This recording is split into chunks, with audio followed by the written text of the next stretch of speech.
What's up, guys? So I am back here with my guest that doesn't need an introduction. Well, maybe for some people who didn't see our video previously, this is Thomas.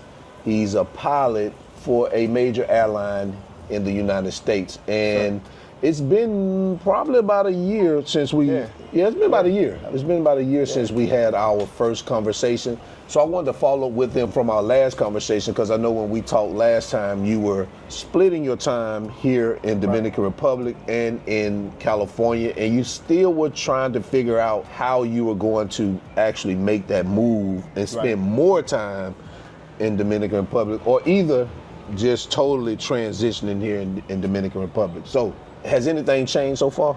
A lot's changed in a year. I mean, we have a new administration change. First of all, Jesus. Last year when we talked, we were building our house. Now we're sitting in the house. So, we're sitting in it. We're sitting in it. Right. You know, this is my bedroom and my closet, my bathroom. So first I want to say, thank you to God for allowing this project to be completed. Another year of life. And it's another year of confirmation that this is where we want to be. We're not people who dive head first into it like you. We'll put a pinky in, then a foot, then a leg, then a knee. But we've got more in the water now. The kids have expressed that this is where they want to be. My wife is making steps to be here full time, and so I'm kind of letting things fall into place. And I know that full-time move is coming soon. So what has changed in the U.S. that made you decide, hey, let me start, or you and your wife starting to put this plan together even quicker? That's a great question, man. I mean, having a conversation with my mom and talking to her about what our heart's desires were, but also wanting to, consider her and the relationship she has with us and my kids. And, my mom kind of said, go live life the way you want to live life. Don't worry about me. I'm 2 flights away. I can be there anytime I want, because don't forget you're an airline pilot, I fly for free. so I never thought she would say that. So that kind of gave us more freedom to go ahead and move forward with the process of coming here full time. And then, one word sums up, the other part of your question, which is everything. Right. With the change in the administration, the way I see things going in America, all of the political issues, the economic issues. America is crumbling piece by piece. It's a great place to make a great living. Mm-hmm. It's not a great place, in my estimation, to have the quality of life and the freedom of life that we enjoy here. Right. There's a huge contrast being here and being there. And I don't see it getting better. It's not trending better, it's trending the opposite direction. Gotcha. You're gonna have a segment of the audience who totally disagrees with you when you say that the U.S. is crumbling. You're gonna have a segment of the audience that says, no, they're just trying to make it better. My question is why do you think that two people can look at the same situation and see two totally different things? For a lot of reasons, and I totally respect their opinion, and one opinion is not more correct or less correct than the other opinion. It's all based off of perspective. Right. Your experiences in life, how you see America, your experiences abroad. Mm-hmm. And, if I had never experienced what I have experienced here, mm-hmm. I'd probably come to the same conclusion because I wouldn't know what else is out there, right. But when I look at what freedoms other people from other countries have, absolutely, based off the freedoms we pretend to have in America, from experience, I can say, yeah, we're not as free as we think. Right. When I look at the social life and the society here, I can say from experience, we're not as conservative as we think we are. We're not as friendly as we think we are. Right. So I respect other people's opinion, but from my experiences, and also, my reality here, I have a support system here that maybe other people don't have. If you're just coming to visit, if you're just going to a resort, mm-hmm. if you're just coming here to party, or if you're just spending a couple of days here at a time, you're not going to experience what I get to experience from having family here. Right. Like a large family here. So my experience is a little different, so I see it a little different. So what's that timeline looking like to actually, where you could say, this is where I live?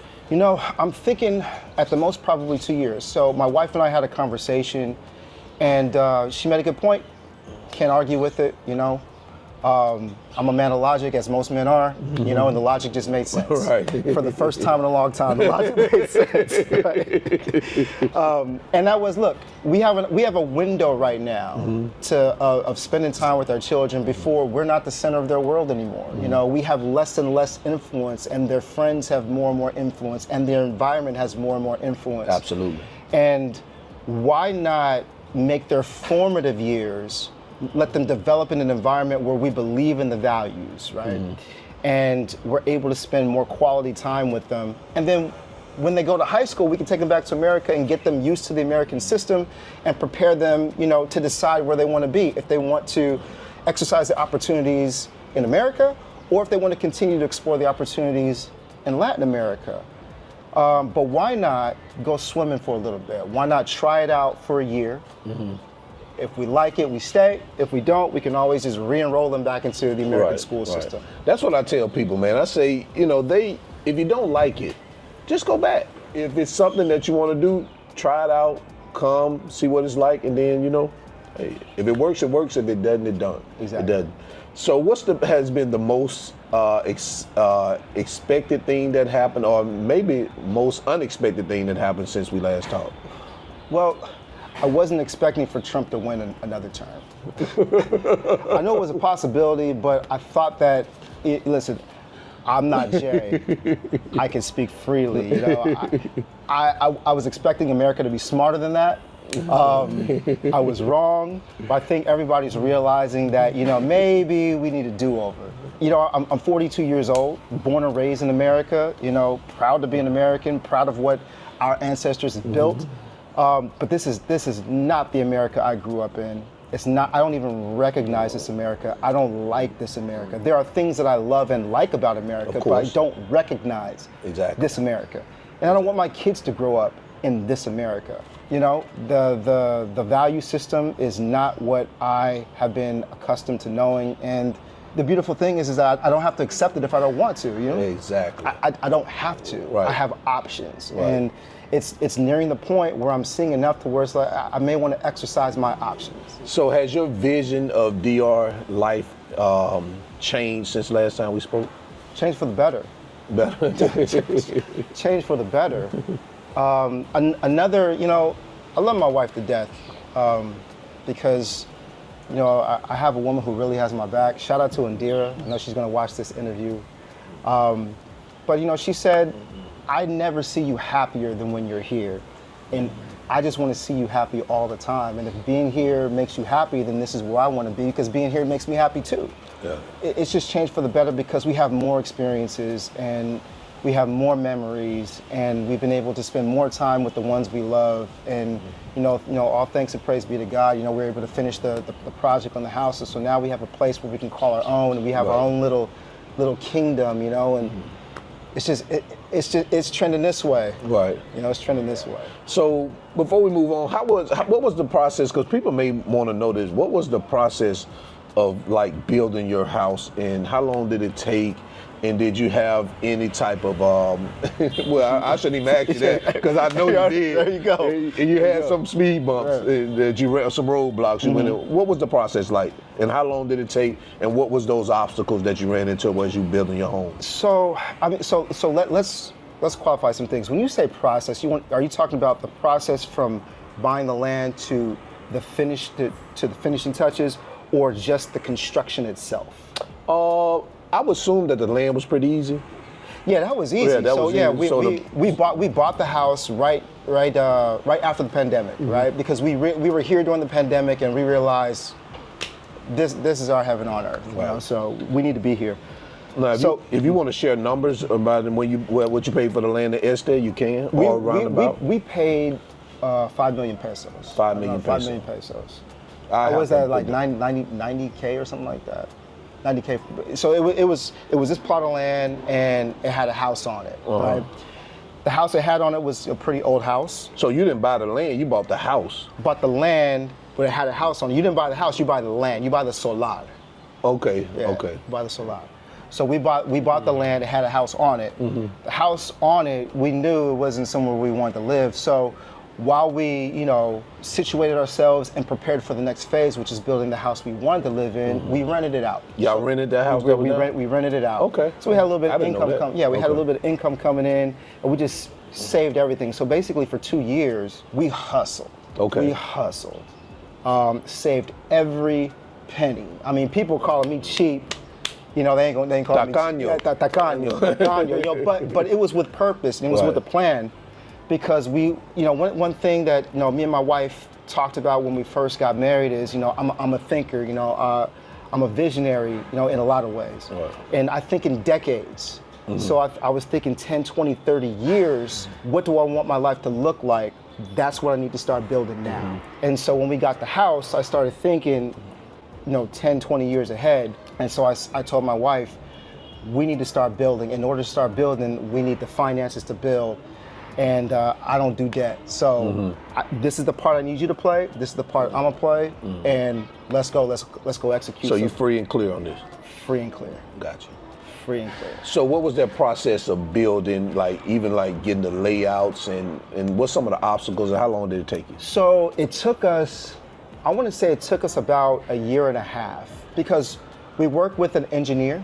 So the engineer sat down and kind of said, what do you want? How do you want your house to, what's the flow? And so we brought him ideas, he brought ideas, and we picked the best of everybody's ideas. Gotcha. And so he put the plans together. Now, getting the plans approved was a whole different process. He had to go to the ayuntamiento, and you got to talk to this person, you got to deal with this office. So he did, you know, he resolved all that, and then it came time to build. And the building process took about a year. A year. It took about a year. How many square meters this is? I want to be totally honest with you, brother. I don't know, because you know, I'm still not used to that, because they deal in meters. Square meters. We deal in square feet. How many square feet? I have no idea. You don't even know square feet? I don't even know. I just know it's exactly how I want it. I don't even care, because we're not selling. Right. Yeah. It's got to be more than. It's got to be about 250. More. 250 is almost like 2,500 square feet. I would say it's probably a little over 3. That's what I'm saying. That's what I said. At least. I would probably think. Yeah. It's probably I could agree with that. But at least 2,500 square feet. Yeah. But I'll say this, to build what we were fortunate enough to build here, to get this in LA. Oh Jesus, 1.52 mil. Right. You know, so yeah, it's definitely better to build here. Yeah. What obstacles did you face in terms of like the engineers and the construction? Because a lot of people, when I tell them to do this, they do it the way they want to do it. Did you have any issues with the engineers, how you wanted certain things? Yeah, so this goes back a little bit to what I was talking about, what I say I have the support system. Right. Because, you know, as many of you may know from the previous video, you know, Poppy, which is my father-in-law, but I don't even call him father-in-law. That's my dad, that's my dog, that's my friend. Poppy is an engineer by trade. So a lot of the stuff that we weren't thinking about that we needed, Poppy knew that ain't gonna work, that's not gonna work. Right. Fix this, fix that. And because we kind of left him in charge of the construction while I was out making the money to build it, right, he just changed stuff on his own. You know, we come back to check and we're like, why is that? Oh, I changed it, and here's the bill. Right. Yeah. Well, thanks, Poppy, but you know, could you tell me next time? But you know, at the end of the day, it all worked out. Out. Yeah. So, are you experiencing any type of emotions as you start to see this plan come together with you actually moving over here? Emotions of gratitude, you know, for the opportunity to do it. Dreams become reality, because, you know, when I met my wife 16 years ago, you know, and we dreamed of, you know, kind of the life we wanted to build together, we knew where we wanted to end up, but to see it actually becoming a reality takes us back to when we were walking down the Santa Monica Pier talking about the life we wanted to build together, and now, you know, God has allowed us to realize a lot of that. It's surreal. And you probably already spoke on this, but what does she feel about it? How is she feeling about this, all of this? I'm the one dragging the feet. You know, she was ready to be here, you know, last year. Right. Yeah. She's over the moon. over the moon. Yeah. As you know. Right, yeah, I know, I as know. you know. Have you thought about, or have you and your wife thought about, what would your life look like daily once you actually move here? Because when you come here now, I know it doesn't feel like you're living here right now. It more feels like that, hey, you're trying to get everything in because when you come, hey, Jay, I'm in, let's do this. Yeah. Hey, Jay, whatever, and you're moving. And to Jay's credit, Jay never turns down an opportunity to chill. Jay's always down, because Jay knows I got limited time, right? So Jay, all right, let's go do it time. With Thomas, Jay does. Yeah. Not with everybody. Some people I got to tell no. Yeah, I get that. Yeah. Right now, my day-to-day is based off of me decompressing from life in America. So when I come here, I'm just in relaxation mode. I love going out and spending time with friends and family, which usually is every night. Every night, there's just way more to do here. I'm sorry, I live in LA, and there's still way more to do here. Right. And everything is just so accessible because in LA, if you want to do something, you got to plan around traffic. Like it's going to take you 45 minutes to an hour just to get to the activity. Absolutely, I think there might be a little less of that, and I might get involved in some other things. Just being part of different groups. One thing I don't do here that I should, that I kind of leave in America. What's that? Is exercising. I don't belong to a gym.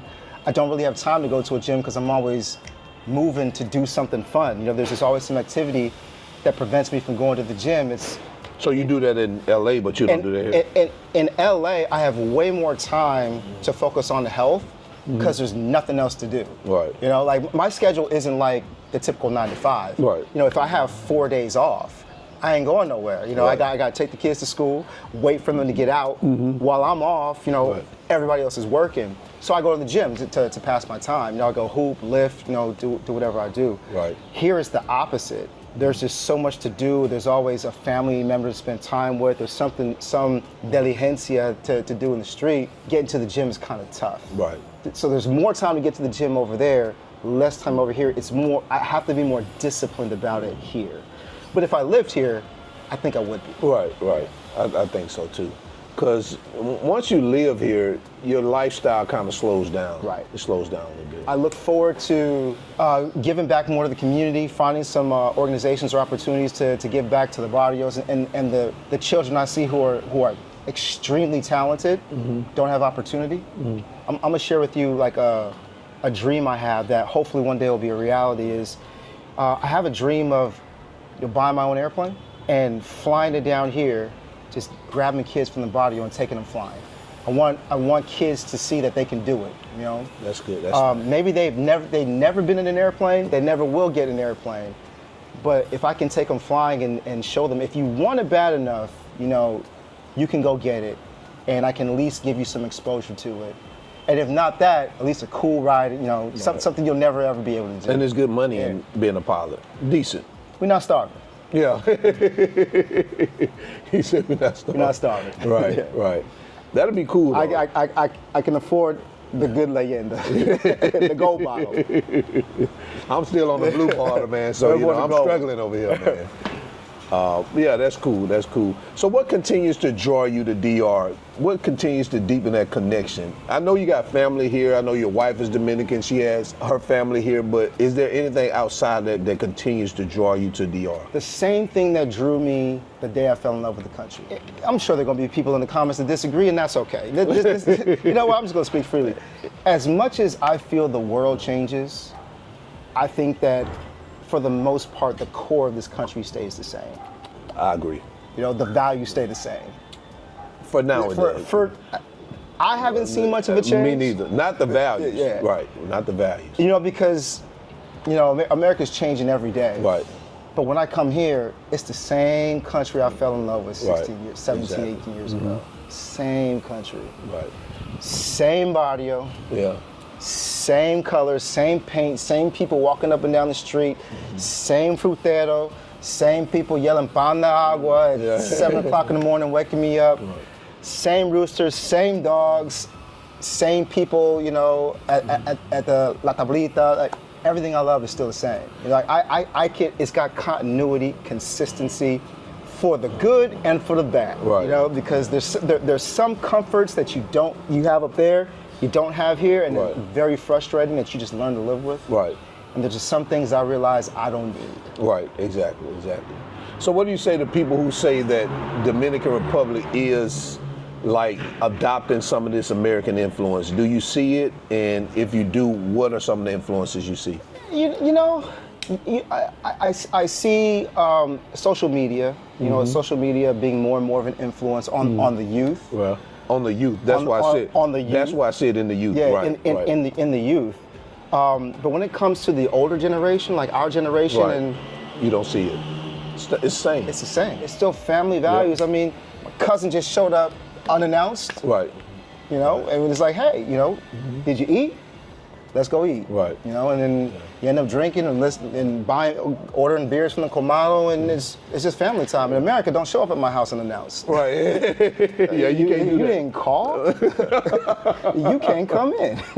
Why do you think that's the case though in America? Why is it that in America you can't do that? Or not that you can't, why in America that we feel hesitant to do that, but here it's okay? Because in my personal opinion, I believe that everything or most things in America are based around economics, right? Right. So everything is based around your work schedule, or how you feel based off of your work schedule. You may be tired. Right. You may have another activity to go to that's Right. based off of some economic activity. Right. You may not have the time for socializing Right. that you do here. That's true. America is more transactional. So it's like, how did you know I didn't have something to do? Right. And you just showed up. Or how did you know I didn't have some activity that I didn't want to involve you in? Right. And you just showed up. Right. You need to check with me first, Right. right? That's kind of the culture we have in America. That makes sense. I never heard anybody say it in that way, but you're right. Everything is Yeah. centered around economics Yeah. and this transaction. Exactly, yeah. So it's like I either maybe getting off work, going to work, going to a hustle, or going to do some activity I didn't want you to be involved in. You know? Right. So you got to check with me before you just pop up, unless you're in the small circle of people that could just pop up. Right. Mama, my daddy, and Jesus. Right. You know? That's about it. You know? Right. Right. And even my mom and daddy, they Yeah, call, let me know right. I'm on my way. Right. Not here. Right. When you don't even have to say pull up, people just pull up. Right. They just pull up. And that's okay. That's more accepted here because even though there are transactions, it's a less transactional society and more of a family-oriented Right. social society. Right. That's true. So what's one Dominican tradition that you can't wait to embrace fully when you get here? So that's a tough one because I kind of embraced them all. Yeah, I've kind of fully immersed myself. I know you like the salsa, the dancing, and all that. Yeah. So let me answer that question probably in a different way. I think living here, I might have to back off of some stuff because when I'm here, I work hard and I play hard, right? Yeah.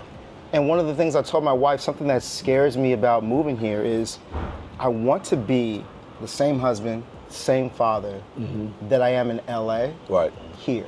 Right. I want to be involved in everything, in the homework, in the development of the kids, going to church, taking the kids to their activities. I want to be involved in everything. Here, it's a little bit more difficult to do because Jay hit me up and said, yo, me, Patrick, and the boys, we going out, or Flaco Salsa, or Poppy, hey, we going to the corner, get ready, be ready in 15 minutes. And it's hard to say no a lot of times because there are things I enjoy doing. So I'm gonna have to learn to say no more if we move here full time, to back off of a lot of the traditions that I love, to be more present. Because the last thing I want to do is bring my family down here and be less present than I am when I'm up there. Because there's just so many more opportunities to be social and have fun.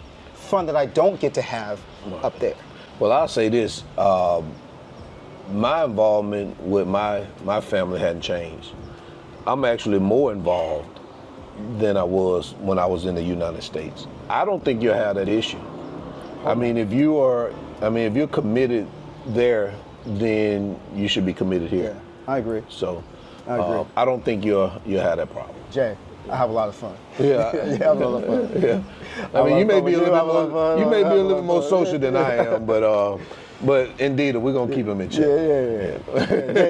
You heard that, Indeed? Jail keep me in line. Any bureaucracy with any paperwork that's driving you crazy right now? I know we talked about you going through your visa residency process. Tell us a little bit about that and how is it going? First of all, I want to say to all of the immigrants to America, I apologize on behalf of our country. I apologize for how difficult we make things for you guys, because if it is even a fraction as difficult as the process of being legalized here, it's a horrific process. It's hell, and I'm sorry. I respect people's laws, and I want to do things the right way, and I want to do things the honorable way. And so as much time as I spend here, I want to be legal. Right. And so just got my visa, which was a whole process in and of itself, and now going through the residency process, which is now another process that you have to navigate with hurdles and submitting and resubmitting and dealing with waiting periods and all kind of stuff that you have to buy and stand in lines for hours at Banco Reserva. Right. Oh my God, it's horrible. But I respect the process, and I'm willing to go through the process to respect the laws and the ways of this country. Gotcha. How important do you think it is for Americans now to have a second passport or a second citizenship or residency in another country? Extremely important. And why? Extremely important. So, when you look at the trajectory of things, I don't know, everybody has a different financial, economic outlook, situation, trajectory. I just don't see America as being somewhere where you can have a quality of life and enjoy everything that you work for. I think that dream died maybe a generation ago. Our generation, things are going to continuously get more expensive. Right. Wages are not going to keep up. Nope. We don't have a pension. Social Security is going to be peanuts if it's even going to get there. I mean, they just got rid of Medicaid, or a bunch of money out of Medicaid. Social Security's next. How are you going to be able to enjoy the best years of your life when you can barely afford to get by? And as there's more and more political turmoil and unrest, and we're seeing things happen now we never thought were possible. If you were to tell me 10 years ago when I was growing up that this would be the America that we'd be living in, I was like, you lying. Come on. Yeah. Like, for real? Yeah. America? Right. In a constitutional crisis? America deporting U.S. citizens? America rounding people up? America with the National Guard and the Marines walking around downtown LA? Come on, that sounds like a great movie. Right. But it ain't reality, Like, you tripping. Right. We're living in it, Right. So never say never. Right. And because you can never say, and because I'm seeing never, what I thought never would be, happen, you gotta have a backup plan. You gotta have a plan B. Right. If not, just in case, because you gotta ask yourself, when I'm ready to retire, can I really retire? Can I not work and just sit back and smoke a cigar with Jay and drink a nice leyenda? Salud. And not have to worry about how I'm gonna pay my bills? And if the answer is no, which unfortunately I think it is for a lot of people, Yeah. then you got to figure out where you can do that. Right. And there are a lot of other places where you can do that and live a better quality of life. Quality has nothing to do with luxuries Right. and amenities. People get that totally Right? confused, man. I'm not talking about having nice paved streets Right. and regular trash service Right. and all of the luxuries that you enjoy in America. Right. Quality is something totally different. Totally different. Man, go ahead. Totally different. Yeah, totally And different. People think, I went to the Dominican Republic, and it was I went to Santo Domingo, and there was trash everywhere. It was a mess, and there was traffic, and the light goes out, the electricity goes out. And if you think that's quality of life, then you haven't experienced the Dominican Republic. Right. You haven't experienced it. Quality has something to do with the way you live life, Right. the peace you feel, Right. the happiness you feel, Right. and the ability to live life on your own terms. Exactly. Yeah, it has nothing to do Cannot with... do that unless you are making a certain dollar amount. Right. You cannot do that in America. Right. And it ain't 100,000. when I was growing up, at $100,000, you were damn near a millionaire. Right. Right. $100,000 in LA, you still barely above the poverty line. Right. You know. Right. So why do you think people try to shame Americans who move to these other countries for a better quality of life? As you said, it doesn't mean luxury. Right. So because I've seen in my comments where people would say, you know, you don't have, the lights go off, you know, it's dirty there, you know, why are you propping this place up? Exposure and experience, right? Jay, we're doing, and thank you for coming in and doing this interview. I love hanging with you, I appreciate your time. But it's one thing to come and record an interview with me about what it's like to live here. And it's another thing to be me, you, Pete, Pat, you know, sitting in the Venezuela at Paris, you know, enjoying a nice leyenda on a Tuesday, watching the game, you know, just enjoying music, or sitting on the beach with the fried fish with our family and our kids are happy running and playing in the water.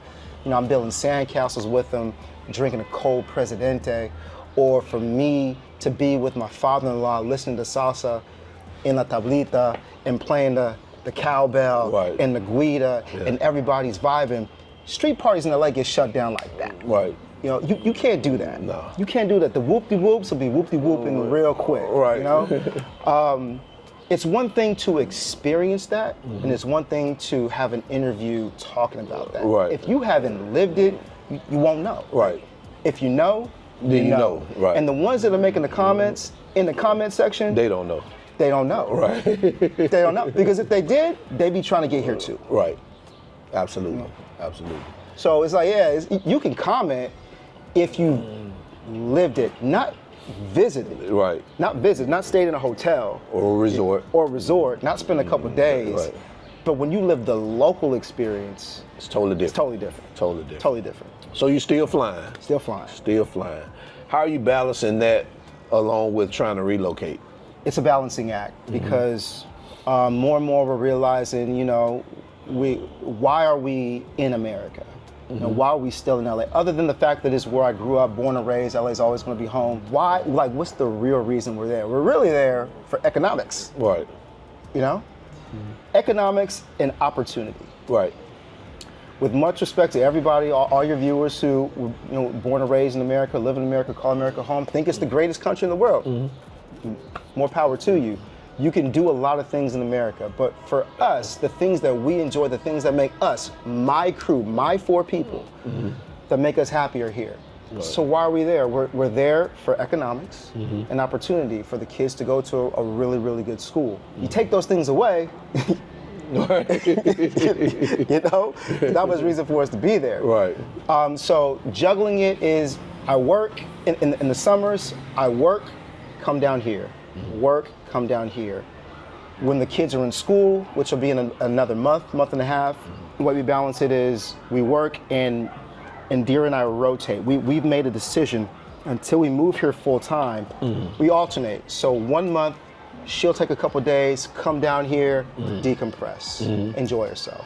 The next month, I'll take a couple days, come down here, decompress. Gotcha. And that way we won't go months without coming here, and then we're just decompressing at the same time, you know. It'll be a slow decompression instead of a rapid decompression. Gotcha. Because now you come down here, like during the summer, Christmas? Yeah, during the summer, break. Christmas, and during spring break. So it's like, you know, we come down like every, 3 months, 3 or 4 months.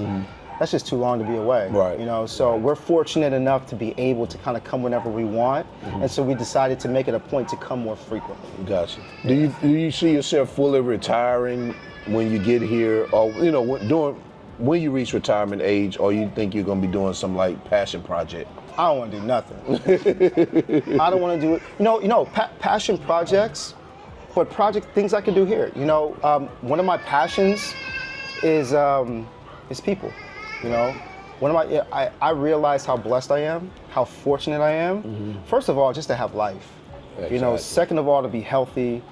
Third of all, to be able to do what I love to do, what I'd be doing for free. Right. For a living, to have my family here, and to be able to be in the place I love the most, like I'm fortunate, my brother. So I want to, and I'm not special. God doesn't love me any more than he loves anybody, the lady walking around with the crying baby right now, you know? It doesn't love me any more, any less. And I just feel a responsibility to help people reach and live out life on their terms as well, to find their garden, so to speak. Gotcha. The place, you know, that where they can realize their dreams. If God helped me to do it, it's not so I can sit up here on my high horse and act all special, because, you know, what he gives, he can take like that. Exactly. And so I want to help other people, so I can cheer on other people, just like people in your comments are cheering us on. Right. Most of the people in the comments. Oh man, I see I'm not going at you, liberal. You don't know anything about America, even though you were born and raised there. What's one piece of advice you'll give someone who's looking to make that leap as you're doing? Also, what do you think the biggest mindset shift that they would need when they do that? Anybody who is going to move here, pick up their life, and leave America, the land that everybody's trying to get to, that they're going to leave that place, I think already has the right mentality. Okay. 'Cause you're not going to do that unless you already have the mentality to thrive in the place that you're going. Right. Right?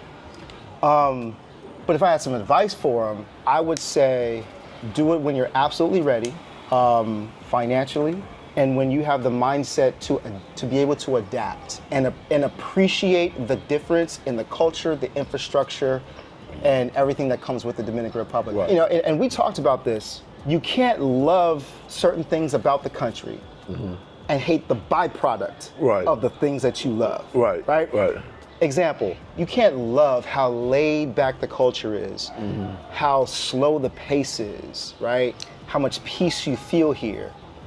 And then go to Banco Popular and then hate the line that's out the door and around the block, and people waiting in the sun, you know, trying to talk to a bank teller, because they're both part of the same culture, the same system, you know.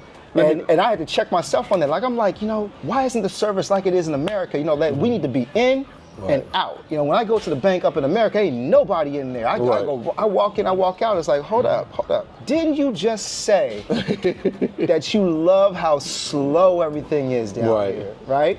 Right.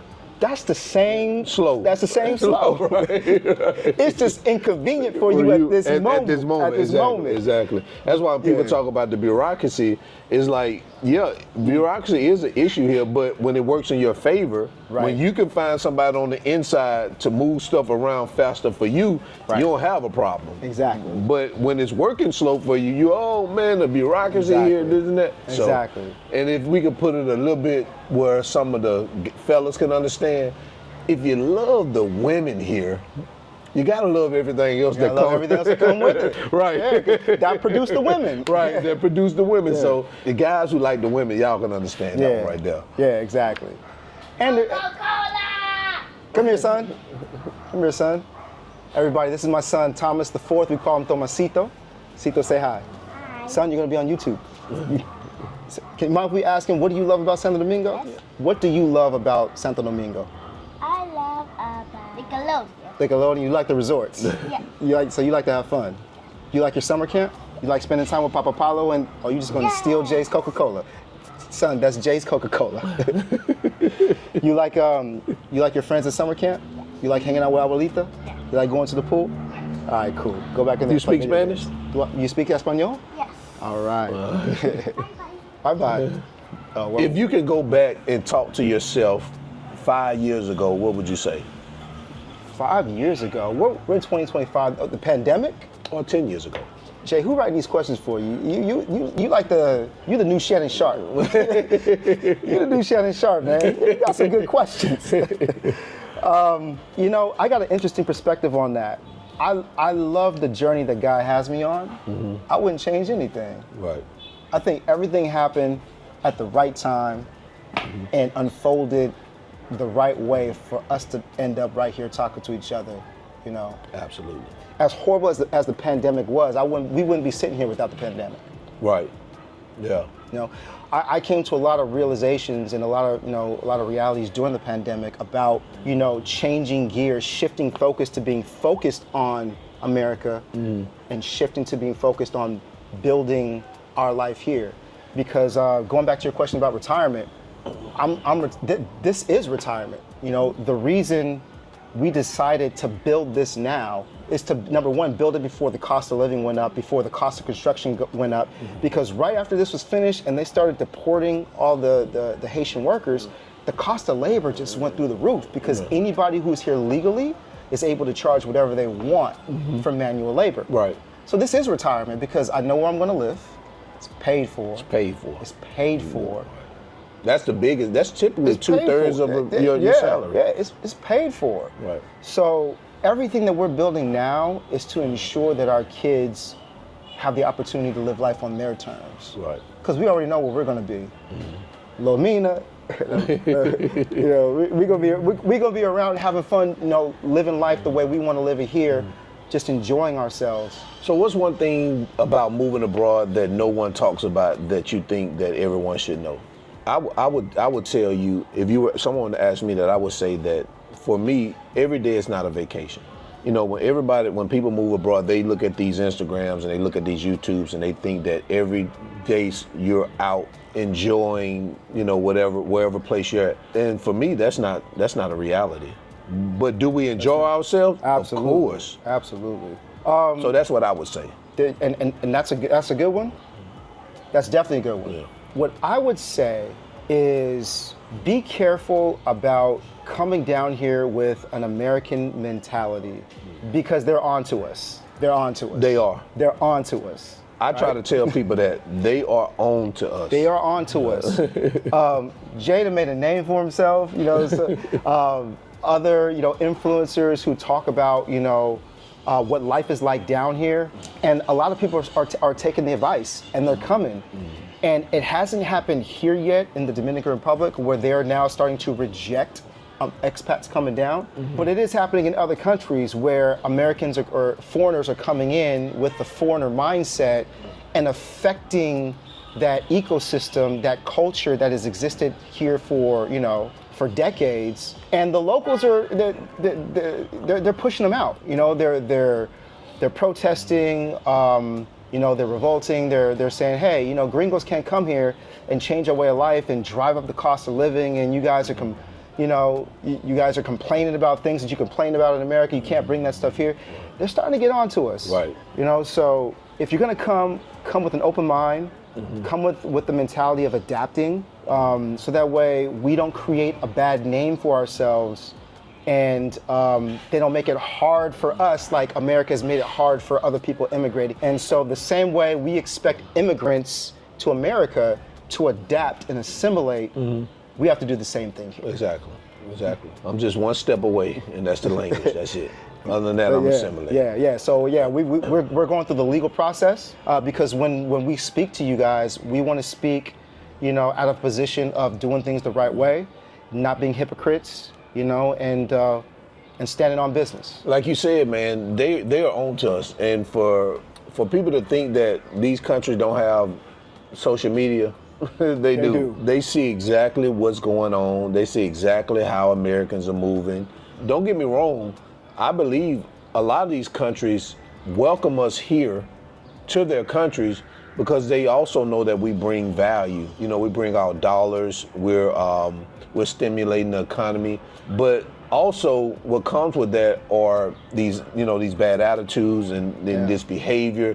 That's what they don't want here. And you can't blame them. Right. You can't blame them. I agree, man. They're on to us, and we need to make sure that we carry ourselves in a way that when the next person that comes behind us, they get looked at the same way that they looked at us. Right. And we have a tendency to mess up the marketplace. Right. We totally jack up the marketplace because to us, everything is cheap. And we will overpay. Right? And raise the cost of living for them and price them out of their own city and their own neighborhoods. Right. So that's one thing I had to learn is, even though you know that you can you can give more, you can pay more. You also have to realize that even though you're doing it out of the kindness of your heart, you could be hurting other people by raising the cost of living to a point where you might price people out of their own neighborhoods, right? So the price is the price, pay the price. Right. And if you want to bless somebody, bless them, but don't change the price. Right, exactly. Yeah, I hear people say that. And one thing I can say about where I live in Naco, which is, it's already an affluent upper middle class neighborhood. So when people tell me you're changing the economics in Naco, no, those people already have money. So there's a difference. So I can't move in Las Casas or Piantini and change anything about those particular, in Naco, change anything about those particular places because those people already have money. But I understand what you're saying. Exactly. Moving to places like Santo Domingo Norte or maybe even somewhere places over here in Estes. Yeah. You know what I'm saying? Where that can affect the neighborhood and the economy in those particular neighborhoods. Right. Yeah. One particular thing is like here, the culture, most people have a señora, somebody who helps you with the chores around the house. That's one of the things my wife loves the most, Because in America, we don't have that. But for what the cost of having somebody would be in California, you're paying for a whole month less than what it would cost for one day in California. Absolutely. And so it's like, well, I know you deserve more than that. Right. Why don't I give you, but you're messing up the marketplace. Right. You're messing up the marketplace. Right. Now, that changes the pricing for everybody who don't earn in dollars. Right. Exactly. Yeah. And I try to tell people that, they're like, but you can afford, it's not about what you can afford. It's about what you're saying. You're changing the marketplace of the people who, like you say, don't earn in dollars. So, yeah, that's a good point. Yeah. What's the biggest misconception that Americans have about Dominican life? So I can only go from what my friends say because I don't know what most Americans think about Dominicans. But a lot of my friends have, these preconceived notions that, there's, the people aren't very educated. Right. Which is a lie. It's a complete lie. They have the misconception that everybody's just poor. Which is another lie. Which is a huge lie. Huge lie. And it's just not true. Right. It's just not true. The people here are just as educated as the people in America. It's just that the opportunity to make money is more limited. Right, exactly. So yeah, I would say that's the biggest misconception. It's completely not true. And that people are poor. We have to redefine what we consider poor. Right. What is poor? Right. I know people that live in little itty bitty houses, like right here in the neighborhood, live better than people in America. Like you live in America, you're making, $3,500, $4,000 a month, but you can't afford to pay your bills. These people probably own their house. Yeah, these people own their homes. Right, so they don't have any rent, mortgage. They have no rent, they have no mortgage, they don't pay property taxes. Right. Everything that they make is for themselves. Right. So, define what poor is. Right. It goes back to what you're saying, the luxuries. They feel that because they can go and buy a pair of Jordans or a Gucci purse or bag or the polo shirt, that's considered wealth or you're not poor. Exactly. But a lot of people in America are house poor. They're slave to their mortgage. They're slave to their rents. In LA, we have Skid Row. Right. We have homeless encampments all over the place. The homeless situation is terrible. It's crazy there. It's crazy. It's crazy. Now there is poverty here. There definitely is poverty here. But Jay, I've been coming here for 17, 18 years. Right? You never seen a Skid Row? I ain't never seen a Skid Row here. Like a Skid Row where people living out of a shopping cart? Right, never. Are there people on the street? Every now and then you may see one. Every now and then you may, but I don't drive down to Venezuela or the San Vicente or La Samana Larga and see a mile full of people living out of a shopping cart in a tent. Right, doesn't exist, man. Now, there may be areas where there is poverty, right, but you don't see it as an epidemic like there is in a lot of major U.S. cities. Exactly. Yeah. So, yeah, I think that define poor. Right. Define poor. Right. Because how can you be that in America? I understand that it exists, but why should it exist in a country with the kind of economic power that we have. Right. To that level. To that level. Right. Why should that exist? Right. When we're sending billions of dollars, not to never mind. Never mind. You socialist. Never mind. I'm a socialist. I'm a socialist. We got money for wars and can't feed the poor. What Tupac said? Yeah, Pac said, What Pac said? We got money for wars, can't feed the poor. Well, man, Thomas, I think that's all I got, man. And I think you have riled enough people up to get in the comment and start pecking hard and calling you a socialist, a liberal. Go ahead. And all that. Go ahead. But you're going to be calling me that from up there, and I'm going to be down here living my best life. And watch what you say. He flying them planes, too. There you go. Yeah, you might want to look up front before you make a comment. Right. Yeah, man. But life here is great. And if you love America, good for you. America's a great country. I was born and raised there. That's my country. Go back generations. But this ain't the same America. But let's be honest. Those opportunities are not in bulk as they used to be. People coming to the United States for opportunity, but it's not the same opportunities there. It's not. Right. It's not. It's not the same opportunity. Right. You know. I'm not saying that. I'm not pushing back on the fact that there's not opportunity, because it's still opportunity. But with the amount of people, or with the mindset people have, they have the same mindset of 20 years ago. If I go there, I'm going to be able to do this. It doesn't work like that now, because now the cost of living, they're not making enough money to even send money back or wherever they're from to have that type of life that they're looking for. Exactly. Yeah, I mean, there's a statistic that came out that said, I think less than 75% of Americans have enough in their savings for a $400 emergency. Right. Most Americans have less than $50,000 in their 401k. How can you retire? How can you enjoy life when the cost of living has exceeded your ability to live? Right. You know, so if you want to work yourself to death, go ahead. You know, if you want to have nothing to show for 30, 40, 50 years of loyalty to an employer, it's your prerogative. Right. But I know when to jump off the ship. Right. Right. And more people are waking up and realizing that the American dream isn't the American dream anymore. Maybe the American dream is to earn in dollars and live abroad and just have enough wisdom to not mess up the marketplace. Right. Yeah, it's not that dream anymore. And regardless of what anybody say, they can get mad. It's not a dream. Yeah, you can go over there and you can survive just like any other country you go to. Right. But there was a time in America where you could work and you could get ahead. Right. But that no longer exists Right. for a vast group of people. Some people it does, but not for the large group.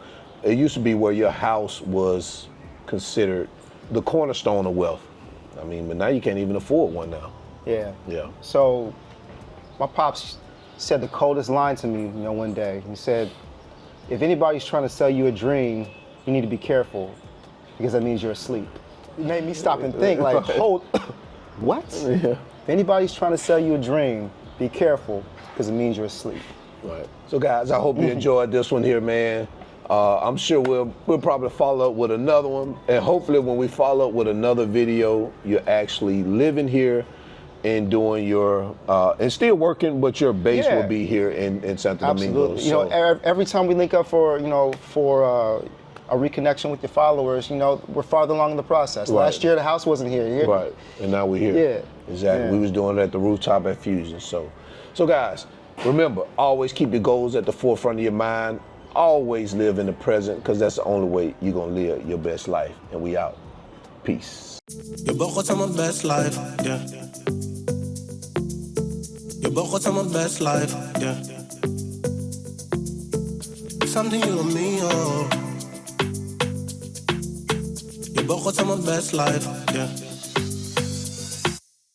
Jumping, flexing, no.